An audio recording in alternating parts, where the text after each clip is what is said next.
এখন আমি মিলাবো যে এই পরিমাণ ইনভেস্ট করার পর আমার কি বেনিফিটটা হয়েছে। যেহেতু এখান থেকে এতটুকু আমার প্রফিট, আর হচ্ছে এটা এটা এই দুইটা লস, আর এটা তো লস নাই, কারণ মার্কেট এই প্রাইসে কিনছি, যখন এই প্রাইসে আসছে তার মানে কি এটা আমার লস নাই। ট্রেডিং করতে হলে অবশ্যই অবশ্যই আপনাকে ডিসিএ ফলো করতে হবে।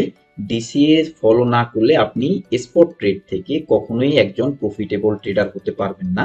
আসসালামু আলাইকুম, আশা করি সবাই ভালো আছেন। তো গত 29 তারিখে আমরা সোলোনা কয়েনের একটা সিগন্যাল দিয়েছি, যেখানে হচ্ছে সোলোনা কয়েনের প্রথম এন্ট্রি ছিল $170। মার্কেট যদি এর থেকেও নিচে চলে যায় তাহলে আমাদের দ্বিতীয় এন্ট্রি ছিল $165.8 এবং আমাদের সেল টার্গেট ছিল $173.3। আচ্ছা, তো পরবর্তীতে কি হলো, সোলোনা কয়েনটা ভালোই পরিমাণ ডাউন হয়েছে, প্রায় 148-এর মতো চলে গিয়েছে, বাট আমাদের বাই ছিল 170, 165। আমরা পরবর্তী কোন কোন স্টেপে বাই করেছি এবং এই স্টেপগুলোতে বাই করার কারণে আমাদের কি কি প্রফিট হয়েছে, বা আমরা কি কি বিপদ থেকে বাঁচতে পেরেছি, এই বিষয়গুলো আজকের ভিডিওতে দেখাবো। তো আমরা 170 অর্থাৎ আমরা সোলোনা কয়েনটা এই লেভেলে বাই করেছি। তারপরে হচ্ছে আমাদের দ্বিতীয় এন্ট্রি ছিল 165.8, অর্থাৎ মার্কেট এখান থেকে যখন ডাউনে চলে আসছে তখন হচ্ছে আমরা এই লেভেলে আরেকবার বাই করেছি, এবং দ্বিতীয় লেভেলে বাই করার পরে আমাদের তৃতীয় এন্ট্রি, থার্ড এন্ট্রি ছিল 160.3। এই যে 160.3 আমাদের এখানেও একটা বাই হয়েছে। এখানে বাই হওয়ার পরে আমরা চতুর্থ এন্ট্রি, অর্থাৎ সোলোনা কয়েনের চতুর্থ এন্ট্রি, আচ্ছা এটা হচ্ছে চতুর্থ এন্ট্রি সেল 165, বাট আমরা হচ্ছে চতুর্থ এন্ট্রিটা নিয়েছি যে 153-তে, অর্থাৎ এই লেভেলে হচ্ছে আমরা চতুর্থ এন্ট্রিটা নিয়েছি, এবং চতুর্থ এন্ট্রি সেল টার্গেট আমরা দিয়েছি 161-তে। এই যে ভিডিওতে আমি দেখাচ্ছি যে আমি কোন কোন স্টেপে বাই করছি, অর্থাৎ আমি যেভাবে সিগন্যাল দিয়েছি ঠিক ওভাবেই সোলোনা কয়েনটা বাই করেছি। আপনি যদি ক্রিপ্টোকারেন্সি সম্পর্কে আরও টিপস, ট্রেডিং সিগন্যাল ও আপডেট পেতে চান তাহলে আমাদের টেলিগ্রাম চ্যানেলে জয়েন হন, যেখানে ক্রিপ্টো মার্কেট সম্পর্কে প্রতিদিন আলোচনা ও ফ্রিতে সিগন্যাল প্রদান করা হয় এবং মার্কেটের আপডেট সম্পর্কে প্রতিনিয়ত ধারণা দেওয়া হয়। টেলিগ্রামে জয়েন করতে ডেসক্রিপশনে দেওয়া লিঙ্কে ক্লিক করে সরাসরি আমাদের টেলিগ্রাম পাবলিক চ্যানেলে জয়েন হন।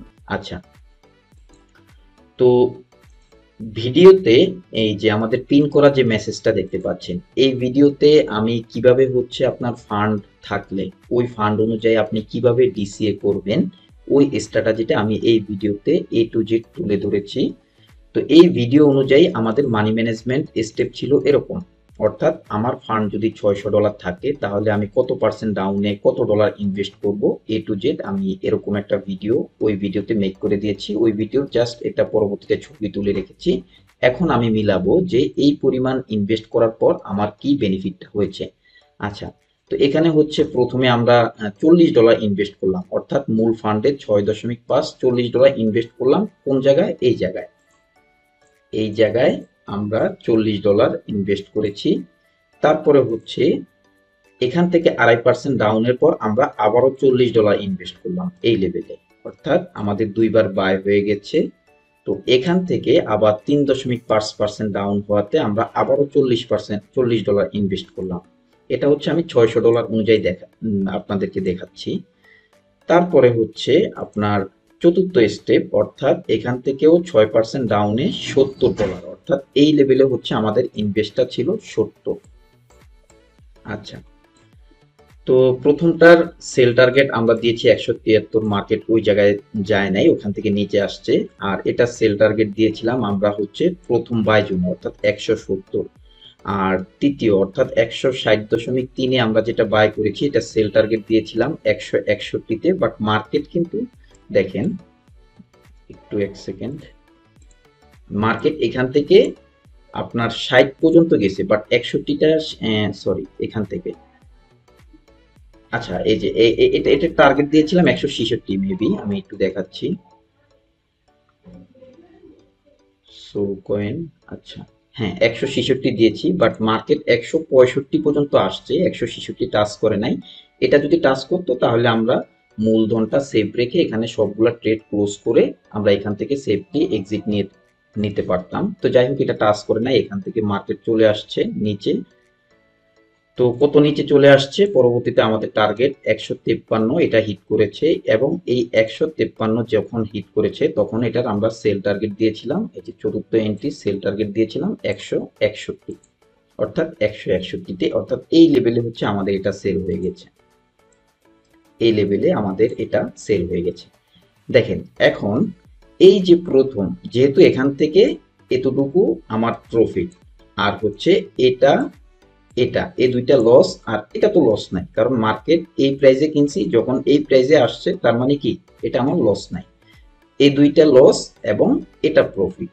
তো প্রথমে আমরা কততে কিনছি, $40 ইনভেস্ট করেছি, একটু ক্যালকুলেশন করি, কত প্রাইসে $170 থাকতে আমরা $40 কিনেছি, এবং মার্কেট আমাদের এখান থেকে এই লেভেলে, এখান থেকে এই লেভেলে আসছে, যখন 161তে আসছে তখন আমাদের লস কত ছিল, প্রথমটাতে $2.12।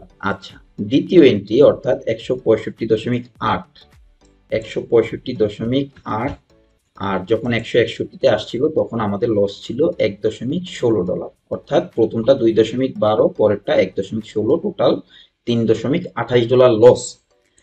চতুর্থটা তো আমাদের লস নাই, বাট এটা একটু প্রফিট আছে হালকা, মেবি 20 সেন্ট 30 সেন্ট প্রফিট আছে, কারণ এটা আমরা 160.3-এ কিনছি, মার্কেট 161তে আমরা সেল করেছি। যাই হোক, এটার হিসাবটা আমি একটু পরে করতেছি।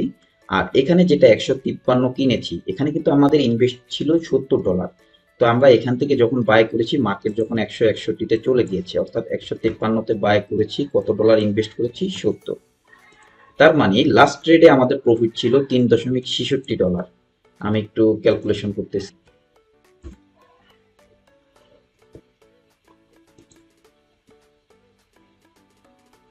আচ্ছা, আমাদের প্রথম দুইটা ট্রেডে লস ছিল 3.28, এবং পরেরটাতে প্রফিট ছিল 3.66, অর্থাৎ লাস্টেরটাতে হ্যাঁ $3.66 প্রফিট ছিল, লস ছিল 3.28। তার মানে আমাদের 38 সেন্ট আমরা প্রফিটে আছি, এবং এই যে এটা যেটা 160.3-এ কিনছি, যখন 161তে আসছিল ওখানে আমাদের ইনভেস্ট ছিল $40, তাহলে 160.3, 161, তার মানে এখানেও 0.17 সেন্ট প্রফিট, 0.17, অর্থাৎ একটা টার্গেট হিট করাতে আমরা আমাদের মূলধনটাকেও সেভ রেখে টোটাল 0.55 সেন্ট, যেটা বাংলা টাকায় 70-80 টাকার মতো আমরা প্রফিট করতে পেরেছি, এত একটা বিগ ডাউন দেওয়ার পর। এই লেভেলের একটা বিগ ডাউন দেওয়ার পরও আমরা মার্কেট থেকে সেফলি প্রফিট নিয়ে এক্সিট হতে পারছি। তো এটাই হচ্ছে ডিসি এর পাওয়ার। অবশ্যই আপনারা আমাদের সিগন্যাল ফলো করার আগে এই যে পিনে যে মেসেজটা আছে এখানে ক্লিক করলে এই ভিডিওটা দেখে নেবেন যে আমরা কোন স্ট্র্যাটেজিতে ডিসি এটা অ্যাপ্লাই করেছি, এবং আমরা এখানে সবগুলা ট্রেড একসাথে ক্লোজ করে, অর্থাৎ এটাও লসে ক্লোজ করে, এটা লসে ক্লোজ করেছি, এই দুইটা প্রফিটে ক্লোজ করছি, অর্থাৎ সবগুলো একসাথে গড়ে ক্লোজ করার পরও আমাদের 55 সেন্ট, যেটা বাংলা টাকায় 70-80 টাকার মতো আমরা প্রফিটে আছি। তো ট্রেডিং করতে হলে অবশ্যই আপনাকে ডিসিএ ফলো করতে হবে।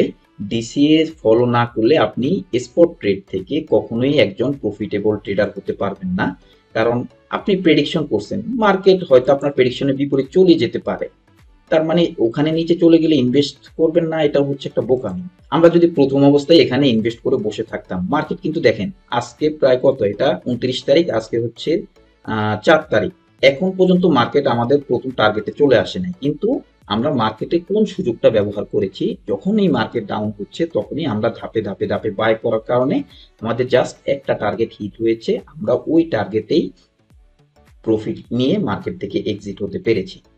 আচ্ছা, তো এখান থেকে যদি আরো ডাউন হইতো তখন কি হইতো, তখন তো আমি সিগনালে বলে দিয়েছিলাম যে আমাদের পরবর্তী এন্ট্রি, অর্থাৎ এই ছুইটা কোথায়, পরবর্তী এন্ট্রি হইতো মূল ফান্ডের 7%, অর্থাৎ $100। তার মানে আমি এখানে উল্লেখ করে দিয়েছি আমাদের চতুর্থ এন্ট্রিটা কোথায়, এই যে এন্ট্রি, পঞ্চম নাম্বার এন্ট্রি, অর্থাৎ 145.2-এ যখন মার্কেট আসবে তখন হচ্ছে আমরা আবারও বাই করব, কত ডলার বাই করব, $100, এই যে $100 বাই করবো, অর্থাৎ আমরা যখন 153 ছিল ওখান থেকে